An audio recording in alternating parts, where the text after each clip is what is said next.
Dhaka premier league মাঠে গড়ানোর প্রথম দিনেই মাঠ ছাপিয়ে মাঠের বাইরে টান টান উত্তেজনা। বিকেএসপি ৪ নম্বর মাঠে বিতর্কিত এক রান আউটকে ঘিরে রূপগঞ্জ টাইগার্স ক্রিকেট ক্লাব এবং প্রাইম ব্যাংক ক্রিকেট ক্লাবের খেলোয়াড়রা জড়ালেন বাকবিতণ্ডায়। তাতেই ম্যাচ বন্ধ পাক্কা ১৫ মিনিট।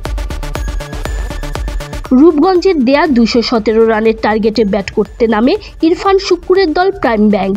তবে দলগত ৭ রানেই ৩ উইকেট হারিয়ে ফেলে চাপে পড়ে যায় দলটা। এরপর শাহাদাত হোসেন দীপুকে নিয়ে দলের হাল ধরেন অধিনায়ক ইরফান শুক্কুর।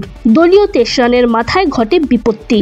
৪ বলে মাত্র ৪ রান করা ইরফান রান নিতে গিয়ে আলামিন জুনিয়রের সরাসরি থ্রুতে রান আউটের আবেদন করা হয়।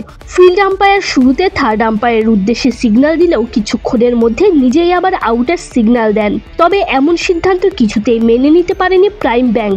তাতেই দুই দল জড়িয়ে পড়ে বাকবিতণ্ডায়। এক পক্ষ নিশ্চিত ছিল যে ব্যাটিং প্রান্তে পৌঁছানোর আগেই ইরফান রান আউট হয়ে গেছেন। অপর পক্ষের দাবি আউটটি যথেষ্ট পরিষ্কার ছিল না। এ নিয়ে ১৫ মিনিট কথা কাটাকাটি হলেও শেষ পর্যন্ত আম্পায়ারের সিদ্ধান্ত মেনেই মাঠ ছেড়েছেন প্রাইম ব্যাংকের অধিনায়ক।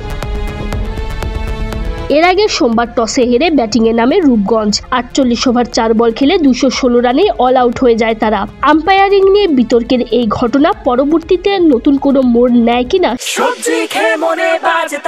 কি মিশিয়েছো পুরো বাটি খালি? রাঁধুনি শাক মিশালি, স্বাদ হবে দুর্দান্ত। সেটাই দেখার পালা। তাজিম ঐশী, বিডি কুইক টাইম।